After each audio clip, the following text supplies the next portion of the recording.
People remember December 7th, 1941 in many different ways.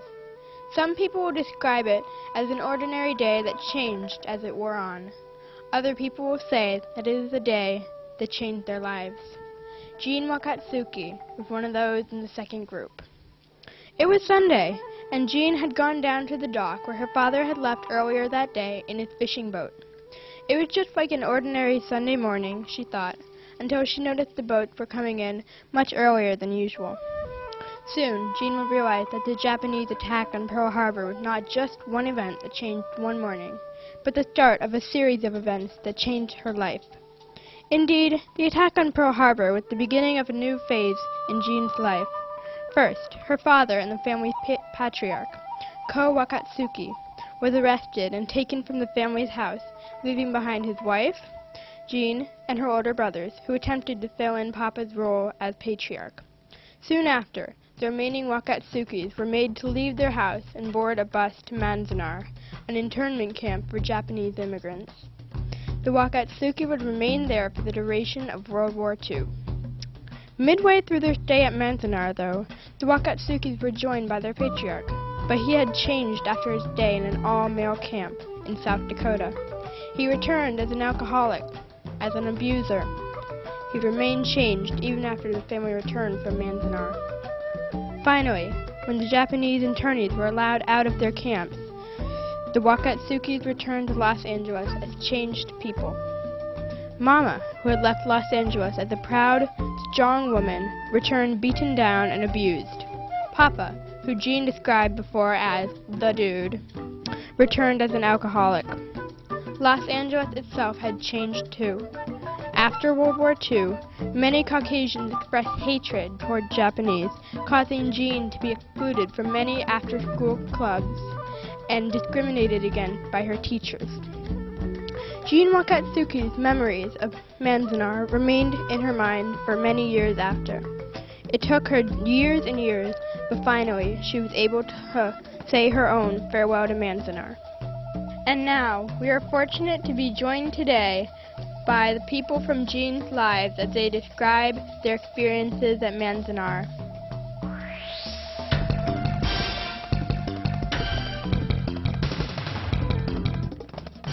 Hello, I'm Halima, and this is another episode of Different Perspectives. Today, we are going to interview the characters from the book Farewell to Manzanar. We are very happy that they could make it to this interview. Right now, we have Mama.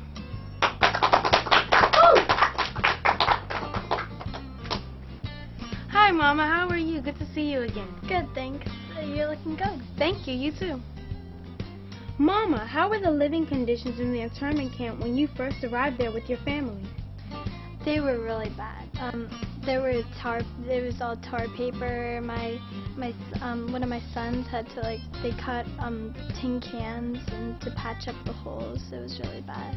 And there were sandstorms coming in, and they got under all our clothes and everything. Mama, please describe the feelings on hearing the news about the atomic bombing of Hiroshima and Nagasaki in Japan by the American forces. I had mixed feelings because I was worried for all my family back in Japan, and I was sad for all those who had died, but I was also happy that the fighting had ended. Thank you, Mama. We enjoyed interviewing you today. Take care of your 10 children. Thank you. Our next guest is Woody.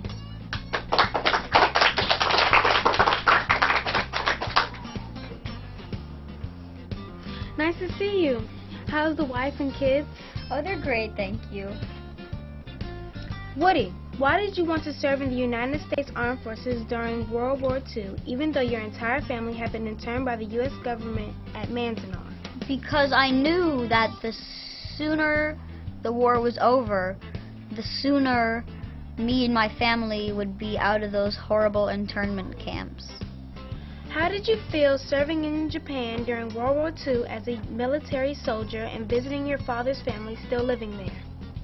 It was very awkward to visit my family while them knowing that I was on the enemy side. Thank you for taking the time to interview with us. Thank you very much. We have a very, very special guest today. Everyone, please join me in welcoming the President of the United States.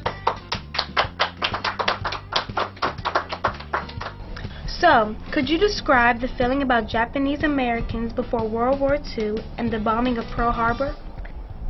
Wasn't necessarily my feelings about Japanese Americans before the war. It was of the people who had elected me. And I think those people were they were racist sometimes. Like California, many Japanese Americans could not own property. Can you explain to us what Executive Order 9066 was?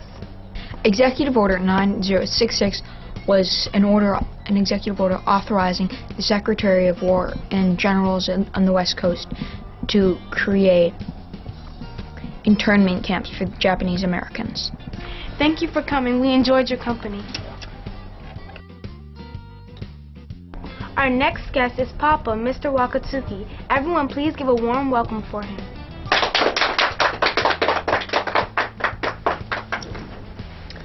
So, Papa, how's the fishing going? Well, I haven't been able to get out very much, only when my son invites me.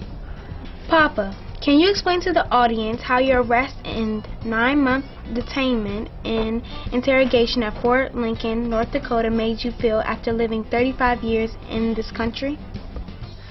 It was very embarrassing since I have so much pride for my own country, and then the U.S., my own country, comes out and holds us hostage for things we didn't do, and it's very embarrassing, and it wasn't a very good experience. Papa, can you tell our viewing audience why, after being interned for 3 years at the Manzanar camp, you were reluctant to leave once World War II was over?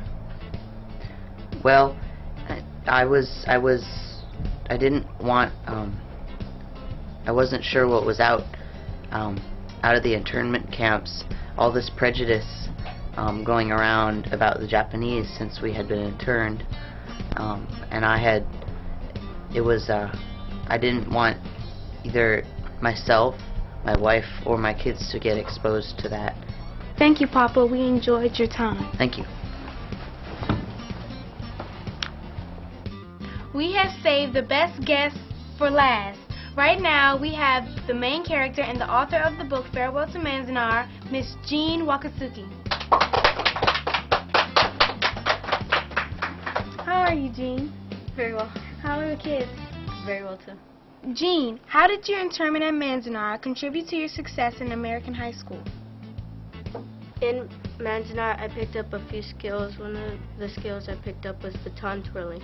I enjoyed it a lot. My mother tried to get me a baton through a magazine. Throughout high school, I kept baton twirling, and it led up to when I became the carnival queen. The students nominated me, and then the teachers stuffed the ballot so I couldn't win. But then the students caught the teachers, so I ended up being the carnival queen still. I am now happy to introduce a renowned expert on Asian studies from the University of Virginia, Dr. Naomi.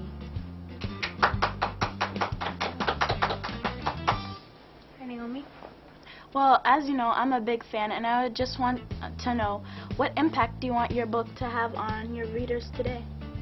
The impact I want it to have on my readers is I want them to see how it was like when, me being young, and how it was like, how I felt, and how it was like, how hard it was like to be a Japanese American during this time. Hopefully my young readers will see how hurtful prejudice can be and will stop it and not continue it anymore through the generations. We enjoy having you on the show, and we hope to see you again.